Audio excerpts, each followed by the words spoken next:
Rebel against defeat, masculinity, men first, proving ourselves and chasing excellence. Today I went to a department store, had to get some jeans, and I noticed that, I always knew this, but next time you're there, take a look at how much space in a store is dedicated to female attire, female things, female trinkets, female clothing, perfume, makeup, you name it. I swear 85% of that store was geared towards women. And then 15% is geared towards men. What does that tell me? What does that tell you? Men are simple creatures. We don't need a lot to make us happy. On the flip side, women need so much to make themselves happy. They need things. They need to be purchasing. They need materials. They need jewelry, makeup. And you know what? It never ends. The next month, there's going to be a new batch of jewelry in different colors. They're going to buy them. They're going to continue to spend. They're going to continue to purchase and consume. Women consume out of control. They love to consume technology. They love to consume anything that they can pay. They don't have any sort of financial. I've never met a woman that has anything on her mind that is prudent when it comes to financial awareness. They just, they could have $1 left and they would spend 10 of it and just get in debt, in debt, in debt, in debt. And that's what we're seeing. We're seeing that out there. We're seeing women carry the majority, 63% of all student loan debt. Most marriages, most families, most men that are in relationships with women, I guarantee the debt is not because of him. The debt is because he wants to take care of his woman, and his woman has been wanting and wanting and wanting whatever she gets. And, basically, we've been there to make her happy.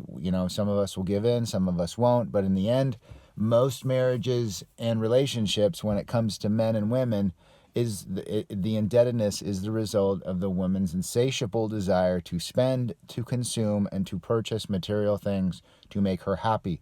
And we all know that the happiness of a woman will never, ever occur. I think the article was women are most unhappy between the ages of 18 and 85.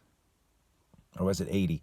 So and they basically said after 80 is when a woman begins to be happy. Maybe she's realized that, the illusion, maybe she found some logic at age 80. Who knows? But the point of the matter is this.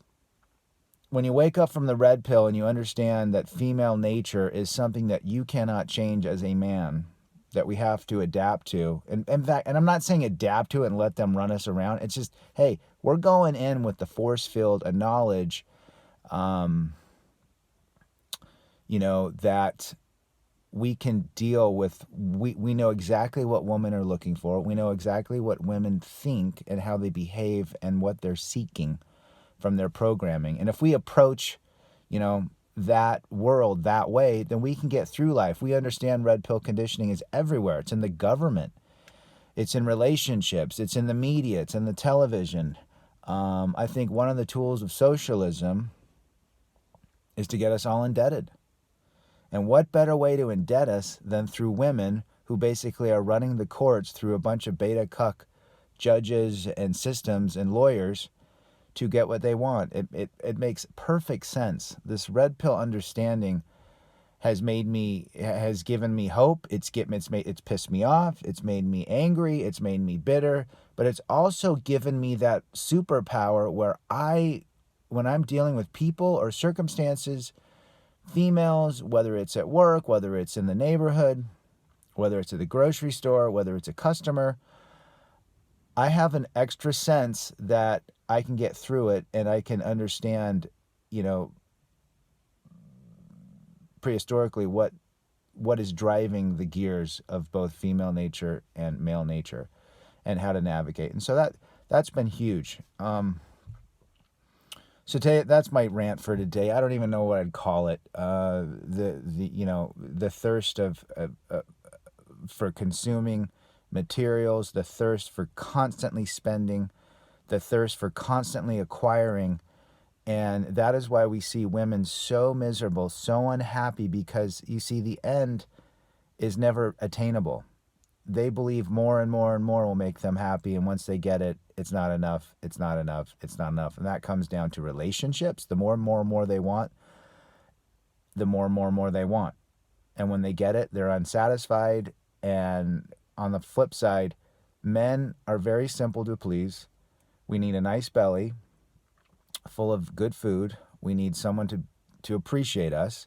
And we need a little bit of passion. That's about it. You know, we're not hard. You know, I remember being married, I'd say, if you just showed appreciation 2 minutes, 5 minutes a day, you'd probably have everything you wanted. But see, me telling somebody that was going against the grain, if that makes sense. I couldn't tell a woman what I wanted. She had to tell me how I should have acted. So, that was a shit show in that regards. But again, chase excellence, improve ourselves, men first, rebel against defeat.